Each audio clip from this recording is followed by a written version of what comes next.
प्रिय छात्रों, नमस्कार। आज हम आपके लिए जो प्रॉब्लम सॉल्व कर दिखला रहे हैं वह प्रॉब्लम एसएससी की परीक्षा में 2002 में आ चुकी है।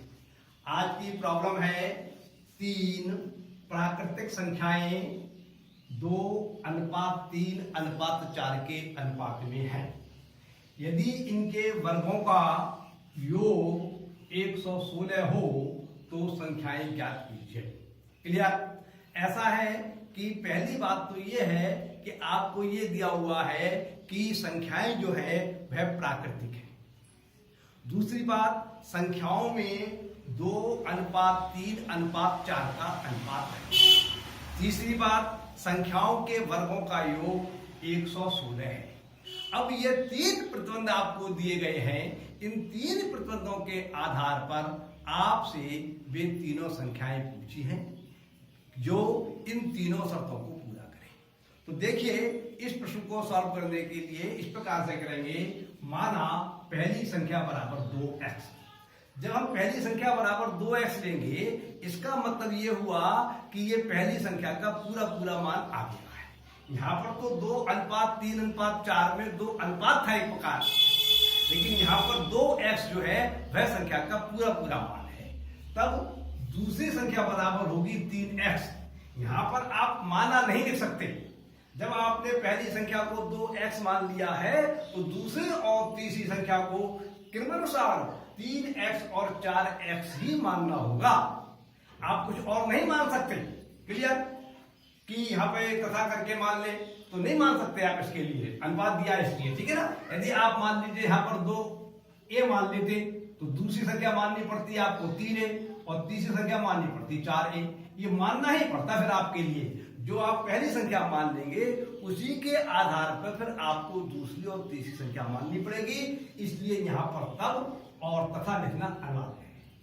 इसका मतलब समझिए आप ठीक से, जिससे कि आपको जानकारी हो जाए। अब दूसरी शर्त यह है कि, या तीसरी शर्त कह लीजिए, ये है कि उन संख्याओं के वर्गों का योग जो है वह 116 है।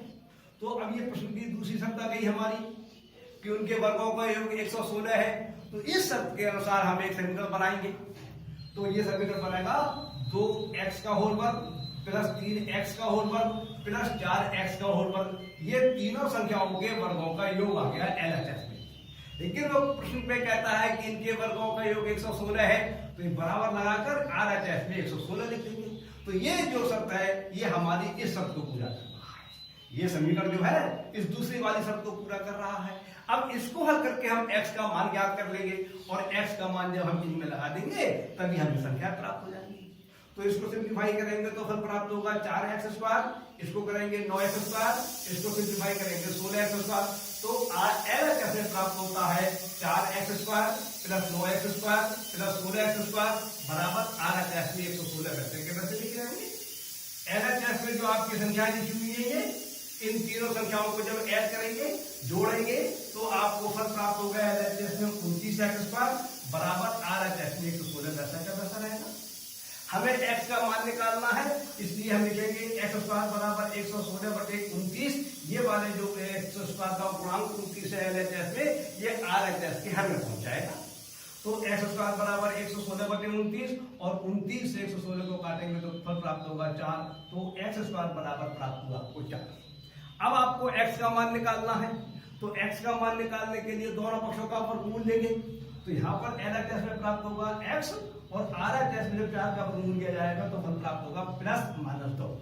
तो आपको फल प्राप्त होता है x बराबर +-2।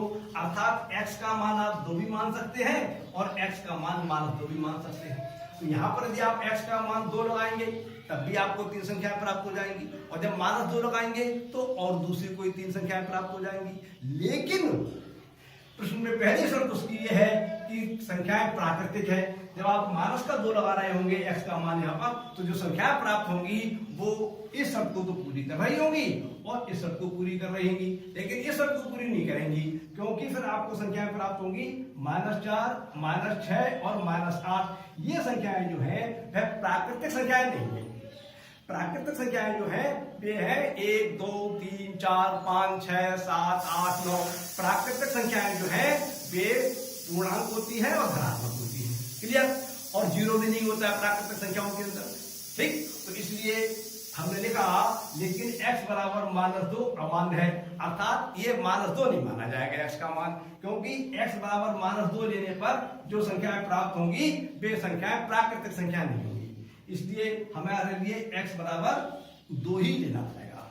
अब इसमें हम x का मान लगा देंगे तभी हमें संख्या प्राप्त हो जाएगी।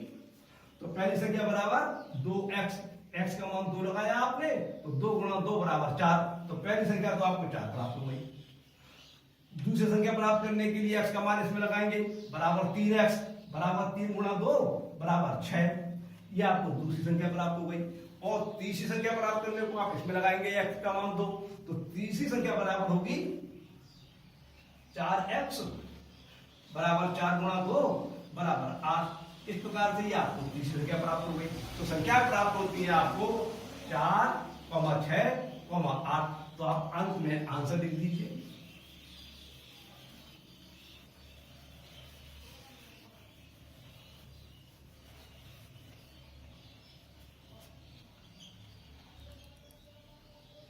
अभीष्ट संख्याएं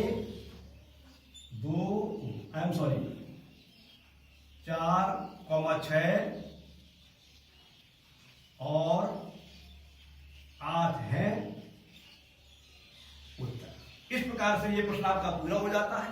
आप प्रश्न की एक एक बात पर विचार कीजिए। जैसे यहाँ पर x का मान प्लस का 2 भी आया, माइनस का 2 भी आया, तो माइनस का छोड़ा जाएगा या प्लस का छोड़ा जाएगा, दोनों मान लिए जाएंगे। इन सब बातों पर विचार करते हैं। केवल प्रश्न हल करने से काम नहीं चलता है। आप प्रश्न के अंदर एक एक बात को समझने का प्रयास कीजिए, तब आपकी समझ में आएगा। क्लियर?